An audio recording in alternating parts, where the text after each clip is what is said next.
Folks, imagine typing a short topic and getting a complete web page back, generated and formatted by one compact Kotlin project with AI.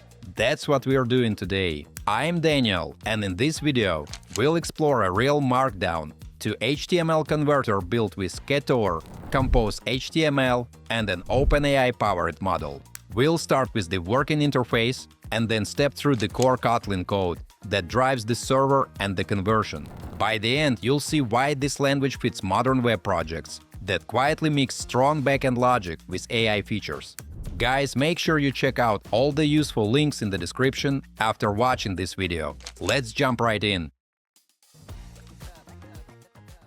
Mates, Kotlin is a modern, expressive language built for everything, from mobile applications, web and backend, to AI-powered applications. It's fully cross-platform and designed to handle any task without switching stacks or tools. Some folks still think it's just for Android, but it never was. It was created as a versatile language from the start, focused on writing clean, efficient code for every kind of project.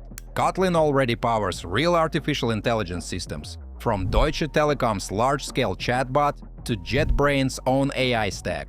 Friends, what makes it special for artificial intelligence development is its practical approach. You get null safety that prevents crashes, coroutines for handling asynchronous operations, and clean code that's easy to maintain.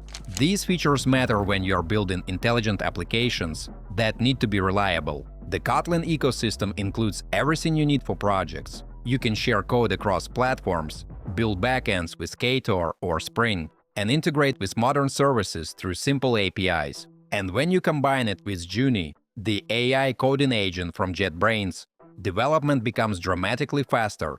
Guys, it understands your project context and suggests complete implementations. Junie handles repetitive tasks automatically, which means you can focus on solving problems instead of fighting with boilerplate code. Today, we're building a tool that converts Markdown into HTML, runs as a CLI app, expands into a web interface, and even generates new text with help from an external model. It's a great example of how Kotlin supports modern development, from the first idea to a full working project. Alright, my friends, let's jump straight into the workflow. We open a Markdown to HTML converter built as a real Kotlin web app. It runs on a Ktor server, uses Compose HTML for type-safe markup, and integrates an OpenAI-powered model for content generation. Everything lives in one codebase and one language, so the flow stays consistent and easy to maintain. First, I will show how it behaves, and then we will break down the code behind it. I type a topic like Docker tutorial for beginners into the input field. The application sends this topic to the configured model and receives a complete Markdown document in response.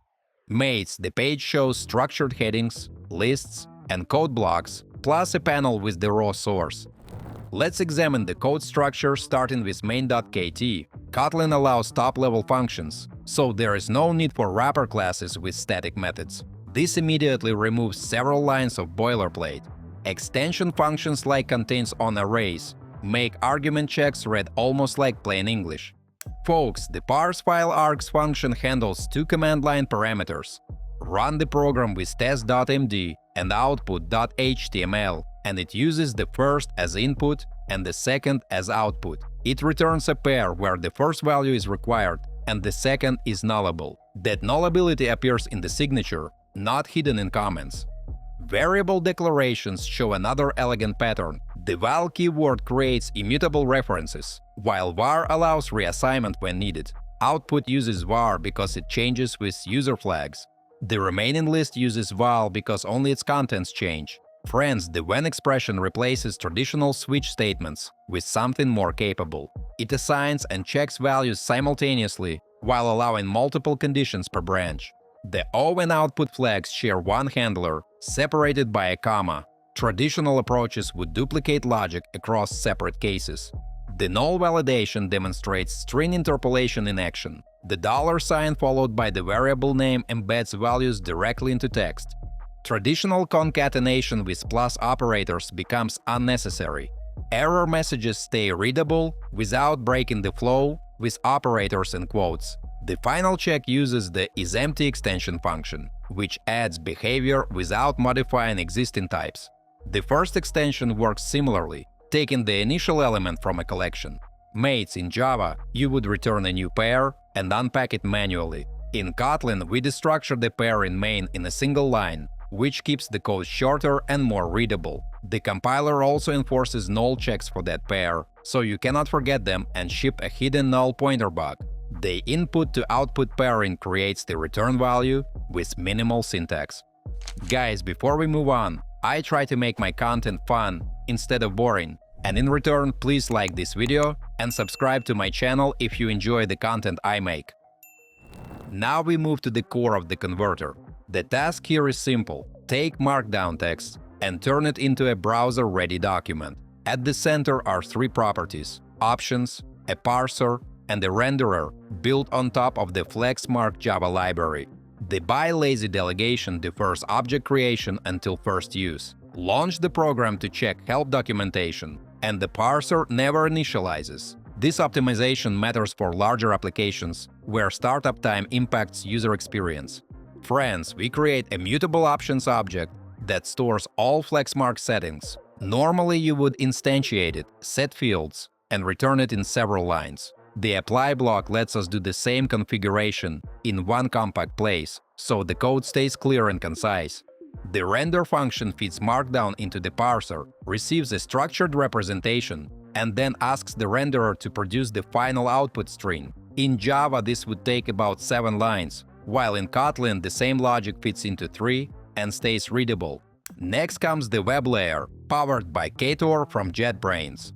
Folks, we start an embedded server with Netty on a chosen port and pass a routing block that defines the endpoints. It looks like configuration, yet it is regular Kotlin code with full type checking. A get handler serves the main page, built with the Kotlinx HTML DSL. We assemble the document tree with head, body, and title elements, plus the form and result containers.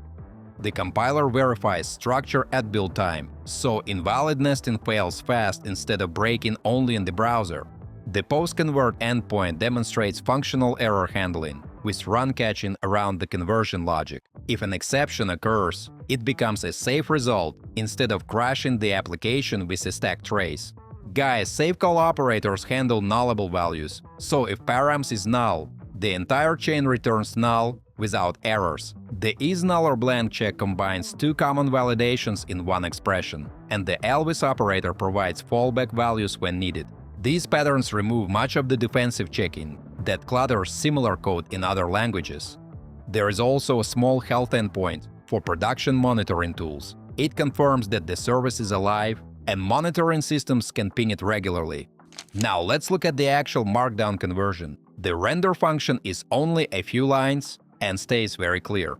On top of that, we integrate OpenAI using multi-line strings, safe calls, and structured error, handling around JSON requests and responses. If something fails, the code returns an error result instead of crashing, so guys, the flow stays predictable. With roughly 450 lines, you already get a web server with AI support running on Kotlin. Okay, friends, let's wrap it up. We watched one compact Kotlin project turn a short topic into a complete AI-assisted page. Everything runs in a single codebase. The whole approach feels steady and practical, especially when you want clear structure without extra tools around it. If you're curious about development with Kotlin, Cook gives you a simple way to start building AI agents and grow them into real systems. Start your own project and see how naturally it supports the entire flow from setup to final build. As usual, don't forget to like this video and subscribe to my channel. Thanks for watching, until next time.